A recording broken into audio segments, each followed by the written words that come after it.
Welcome. This forum is for general election candidates for Tacoma City Council Position 3. Districts 1 and 3 and at-large positions 7 and 8 are up for election this year. All are 4-year terms. The residents of District 3 get to vote for one of these candidates, but the winner will serve the whole city once elected. The candidates are, in ballot order, David Combs and Keith Blocker. Welcome to you both, and thank you for being here.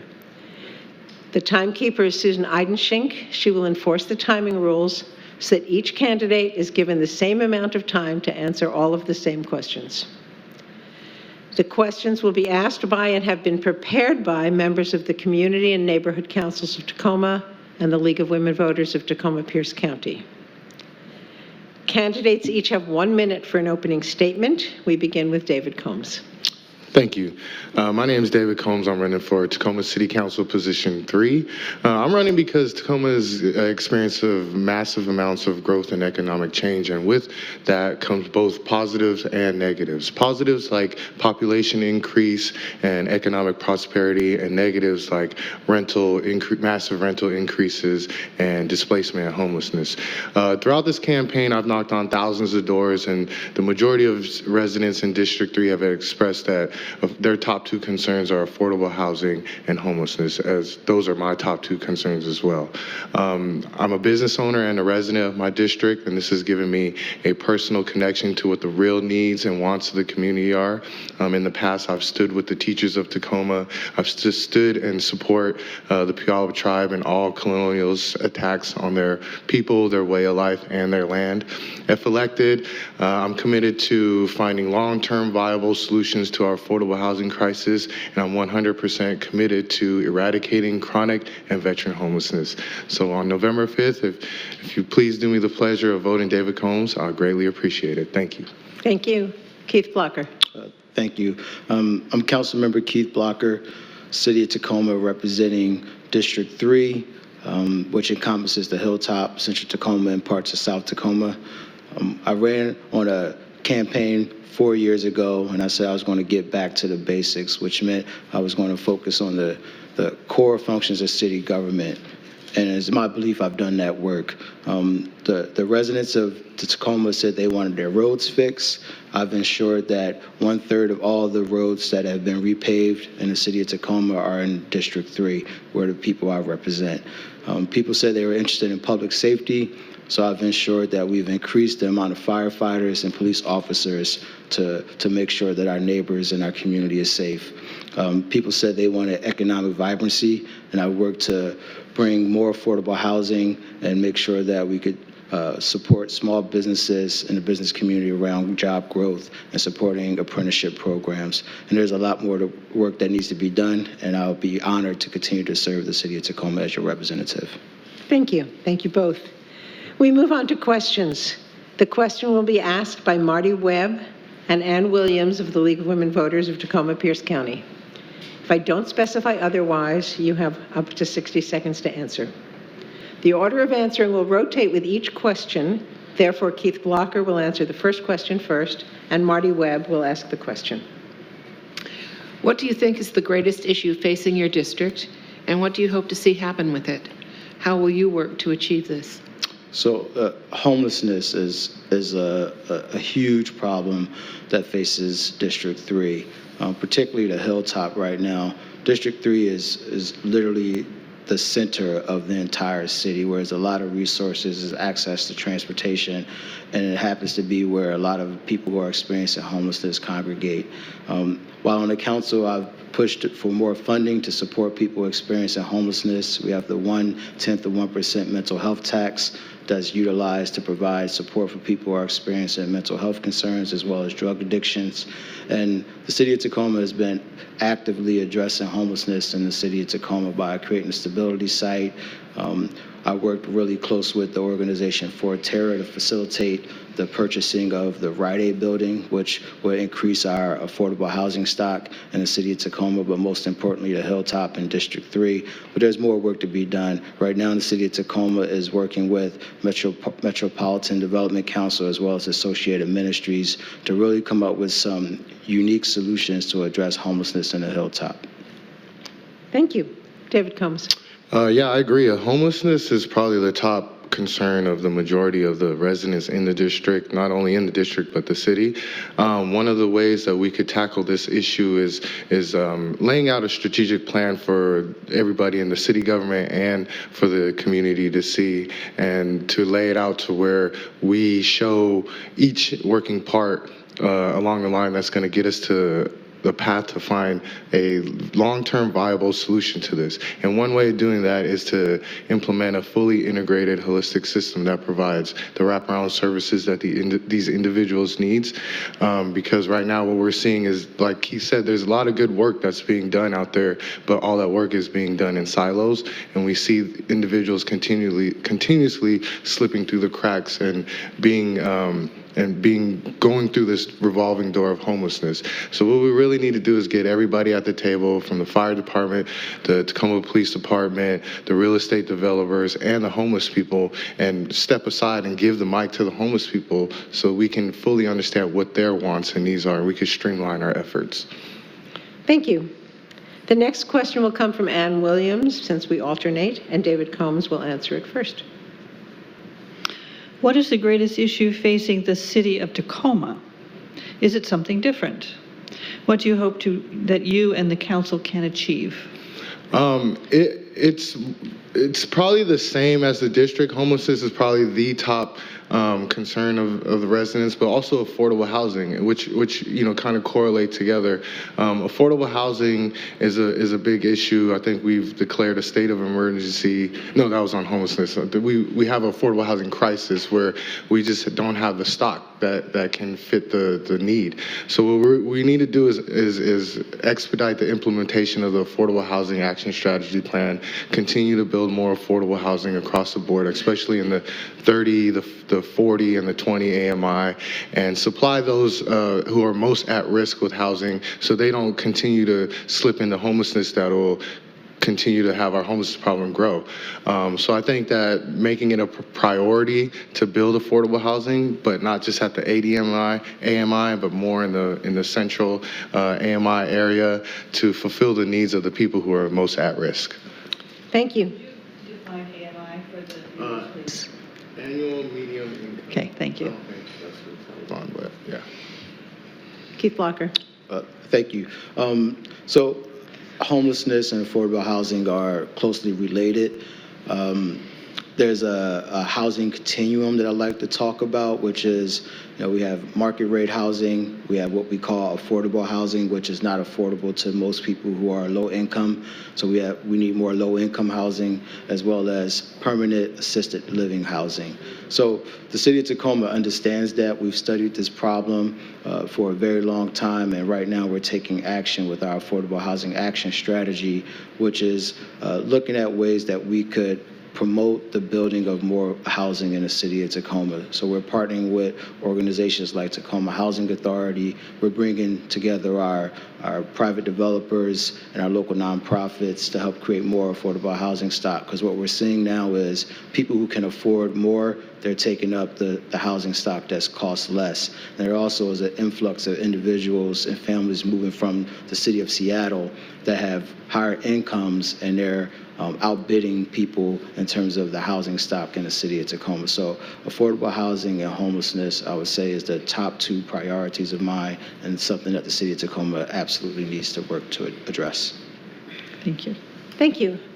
I'm going to insert a quick question which just came in, which is not what we're supposed to do, but it is related, and I just want a very short answer, like, 10 or 15 seconds. Do you support using the Tacoma AMI instead of the Pierce County AMI for housing decisions? And let's keep to the same offer. So you go first. I do support it. I believe that what we're using now is the blanket AMI that's been determined by the HUD, and we need to make it more specific to areas like the Hilltop that's facing massive amounts of gentrification, displacement, so that we don't, see more of that happening in our district. So I do support a AMI that is more specific to certain areas. Thank you. Yeah, same. The city of Tacoma's area median income is less than Pierce County's, and we're using a Pierce County standard to decide how we're going to build housing in the city of Tacoma. So I absolutely support using the city of Tacoma as the standard as opposed to the federal standard. Thank you. So the next question will come from Marty Webb, and Keith Blocker will answer it first. What in your experience demonstrates your ability to collaborate with county and state officials? Well, since I've been on the city council, I've built bridges with all of my colleagues on the council. They all are supportive of my campaign, as well as the mayor. I've been able to build relationships with county council members, particularly for my position as a council member. I also serve on the Tacoma-Pierce County Board of Health, where I sit on that board with Bruce Danmeyer, who is our county executive. Also serve with county council member Derek Kilmer.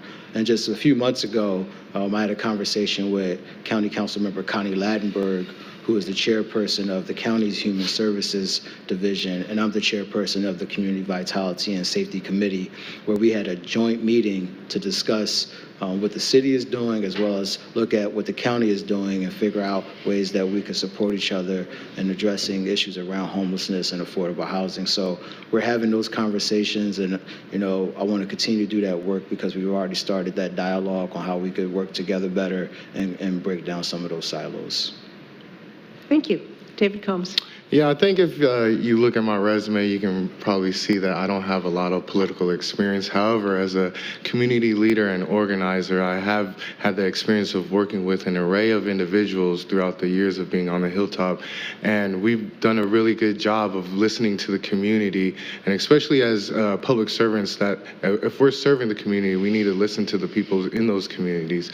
I've been able to organize rallies in People's Park. I've been able to organize park cleanups.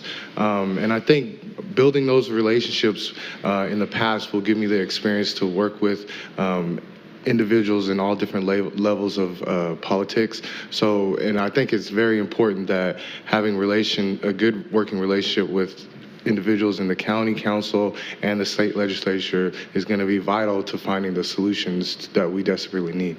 Thank you. The next question comes from Ann Williams, and David Combs will answer it first. Given the proposed light rail extension along South 19th Street, has there been adequate planning for development along South 19th Street? Should there be a sub-area plan to help identify plans, problems, strategies for construction and development? I do believe in 2014, there was a Hilltop sub-area plan, and I believe that we need to revise that sub-area plan, because since 2014 until now, there has been a lot of changes, throughout Tacoma, especially on the Hilltop. In the sub-area plan, out of the 8 goals, I think providing affordable housing was goal number 7. So we really need to make providing affordable housing more of a priority. Given that, when you see how the light link coming through some of the areas that it's coming through now, there wasn't a lot, there might have been not a lot of foresight of what kind of impacts it could have on the business community and even the residents on the Hilltop. So I do believe that we need to take a look and revise the 2014 Hilltop sub-area plan, and maybe also take into considerations the impacts that we've seen so far with the construction. Thank you. Thank you. Yeah. Keith Blocker. So the Link Light Rail project, in my opinion, is going to be a tremendous asset to the Hilltop community. I have to dispute the narrative that there has been a lack of engagement, because when I was running for office in 2015, there was already conversations with the business community, conversations with the surrounding neighborhoods about what the potential impacts would be when the light rail comes through in terms of the construction and how that's going to impact the business community and neighbors. While as a council member, we created a Hilltop Engagement Committee where we brought together stakeholders from different organizations who represent individuals and families on the hilltop. We also added individuals who are just residents. And we've had conversations about what can we do to get the word out? How can we continue to engage the business community and help them understand that there's going to be some impacts? But we worked really well, in my opinion, with Sound Transit and the businesses. That's why you see those big blue signs on MLK that says businesses open. And I think that has helped, some, but it's still a challenge in terms of how we can support businesses. And my council colleagues are continuing to have that conversation. Thank you. Interesting.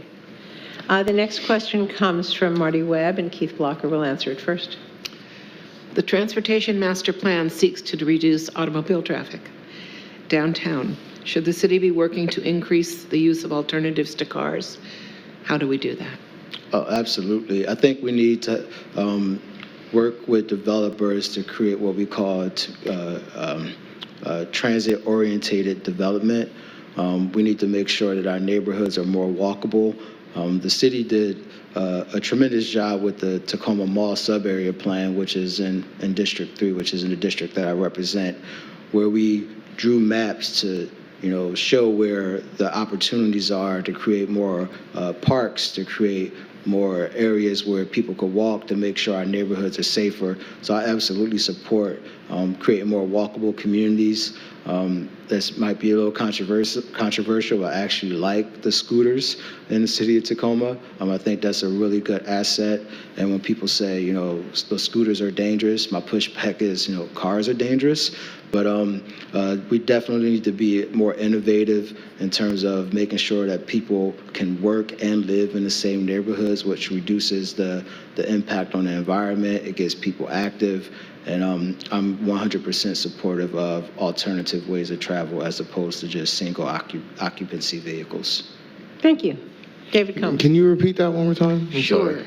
The Transportation Master Plan seeks to reduce automobile traffic downtown.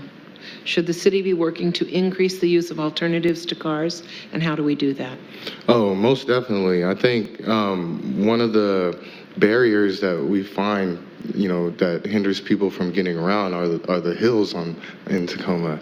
And I think that, when you speak to a lot of people on the hilltop in the community, making it up and down those hills is really a burden, especially when you are elderly or disabled. So one way we can do that is definitely just increase public transportation.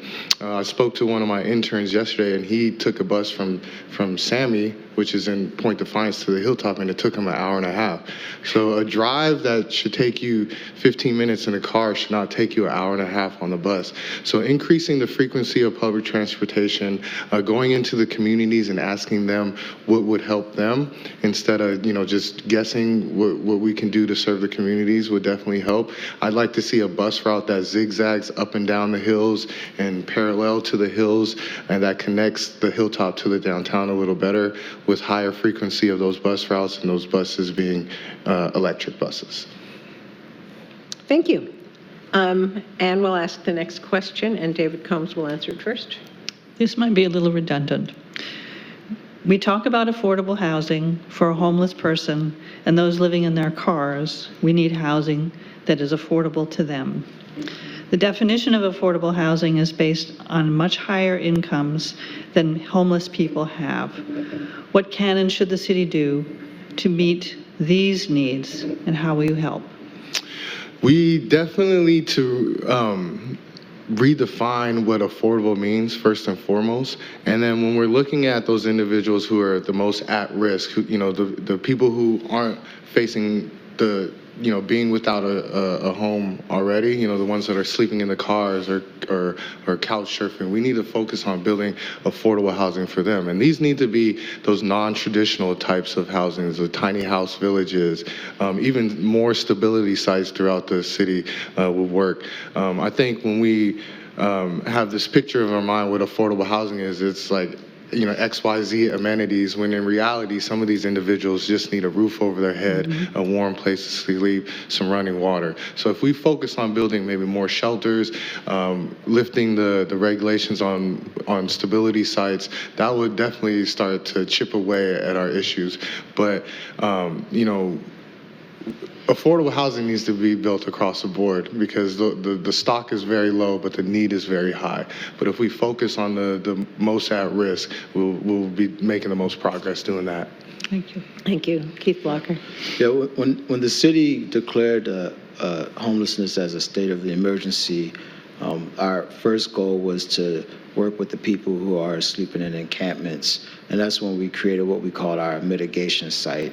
That mitigation site then turned into what we call our stability site, and what we've been trying to do is be more creative and create more what we call permanent assisted living housing, and that's the biggest challenge we face. What we need is more investment from the county, we need more investment from the state, and we need more investment from the federal government, because these are the individuals that many times are struggling with drug addictions, they're struggling with mental health issues. We have women who struggle from the trauma of domestic violence. So these are the individuals who need extra support. And that kind of housing is really expensive. Just a few weeks ago, some of my council colleagues did a tour of a tiny house village, and it opened the minds of many of us as another alternative in terms of how we could provide housing for people at the lowest income ranking. Thank you. Marty, your next question goes to Keith Blocker first. Do you favor eliminating the 8-year multifamily property tax abatement, and why? Please include your understanding of this tax abatement. Yeah, so I've studied this for as long as I've been on the city council. The 8-year tax abatement is still necessary considering the housing market that we have and in competition with the city of Seattle. Right now, we need as much housing across the board as possible, and what the 8-year tax abatement does, it helps increase the cost of building. If you talk to Michael Mira, who is an expert in developing housing, he'll tell you that each apartment unit that he builds costs upwards of $250,000 per unit. And that's a lot of money. That's really expensive. So when we say let's remove the 8-year tax abatement, there's some unintended consequences for that. And what happens is people who can afford more affordable units, they are taking the lower price units. So we have a burden from people who need affordable housing. They're only left with the higher end housing stock, and that's a tremendous problem. So we cannot create a situation where we're creating only affordable housing. We need housing across all the continuums, from low income, affordable, market rate, and most importantly, permanent assisted living housing. Thank you. David Combs. I support keeping it in place. I'd like to see us combine the 8 and 12-year tax abatement, maybe requiring that the developers who choose the 8-year require them to build X amount of affordable housing units in those buildings. I think that we need to increase that percentage. I think right now it's 20%? 20% of the units in the apartment complex need to be considered affordable housing. I think that percentage should increase. I believe that we need to keep it in place because, like Keith said, we have to encourage and incentivize developers to come and build housing in our community because, like we've said before, the stock is just real low, and we do have to build. We have to work, from both ends of the spectrum. So build housing that's affordable to the individuals who can afford it in the ADMI, and then also work from the other end. So I think keeping it in place right now is a good idea, but doing some revisions to it. And then also, once we make the revisions, working with developers who want to take that 8-year tax abatement. Thank you. This will be the last question. Ann Williams will ask it, and David Combs will answer it first. The Well-Found Behavioral Hospital recently opened at Allen Moore on South 19th. The Signature Health Facility is planned for South 19th and Proctor. Do you have concerns about the fact that these two are so close to each other? I don't have any concerns because I believe that we need more. Pierce County is one of the worst in the nation when it comes to taking care of our mentally ill. I'd also like to see more clubhouse-style psychiatric rehabilitation center where it's on a smaller scale and more of like an escape or a more friendly type of environment rather than like a hospital type environment. And not only that, but we need to really take a look at our system. I think if last month there was an individual who tried to check himself into the mental health facility on 19th twice in one day and was rejected and ended up committing suicide afterwards. So things like that shouldn't happen. I think we need to really take a look at our whole mental health system as a whole and revamp it, because we know that mental health is a big problem in our community, and then that can also lead to other things like homelessness and living on the streets. So we need to take a good look at what more can we do and not worry about if things are in too close a proximity. Thank you. Keith Blocker. Washington State is ranked like 48th when we look at how many beds are provided for people who are experiencing homelessness. So we're not doing a good job as a state, and we're not doing a good job as a county. The two facilities in close proximity are in my district, and I'm supportive of that. I think we need more mental health facilities. Now, you start talking about 3, 4, 5, and 6, I think now we have a problem, because historically, Pierce County and historically District 3 has been a place where all the services are being put in, and we're talking about a residential neighborhood. So we gotta find the right balance, because we don't want to create an overwhelming burden on people in the community. We need to spread these resources out throughout our city, throughout our county, throughout our state, and I think it would be problematic if we continue to just build facilities like that in District 3 in the city of Tacoma. But right now, I'm totally fine with the two facilities being in close proximity. Thank you. Now you each have up to 1 minute to make a closing statement. Reversing our order, Keith Blocker will make the first statement. Okay, thank you. So I've been serving on the city council for almost 4 years now. I've built a great deal of relationships with my council colleagues, which is why I've been endorsed by all 7 of my council colleagues, including the mayor.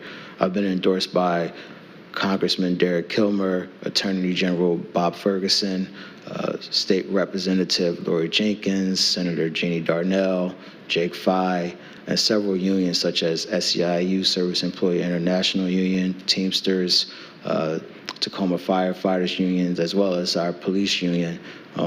All these individuals and organizations recognize the work that I've done in this community. They appreciate the relationships and the authenticity I've brought to this role as a council member, and I've been honored to serve over the past 3.5 years, and I'll be even more honored to be reelected to continue the work that I've started in the city of Tacoma, but most importantly, the work that I've done in District 3. Thank you. David Combs. Yes, I've lived and I've loved Tacoma for the past 20 years, and over those years I've seen, massive amounts of growth and change, and for that reason is why I'm running, because I feel that, the people of Tacoma deserve a leader who's going to first listen to what their needs are, and number 2, put those needs to the forefront. And with my grassroots campaign, I can assure you that my loyalty will remain with the people of Tacoma and not the entities, or not with the powers that try to hold not with the entities that try to hold the power over us. I encourage everybody to ensure that when you do vote on November 5th, you choose someone who you feel that will put your interests at the forefront. And I believe I'm that person. And so on November 5th, if you could please vote for David Combs, I would greatly appreciate it. Thank you. Thank you. Okay. Thank you to Keith Blocker and David Combs, the candidates for Tacoma City Council Position 3, for being here and answering our questions. You're watching because you want your vote to be an educated one. Thank you. Don't forget to use it. I want to thank our questioners from the League of Women Voters, Susan Eidenschink, our timekeeper, the volunteers, the wonderful crew from TV Tacoma, our audience, and those who have submitted questions. Election Day is Tuesday, November 5th. Ballots are due in a drop box by 8 p.m. that day, or must be postmarked by that day. You have watched and listened. Now don't forget to vote. Thank you.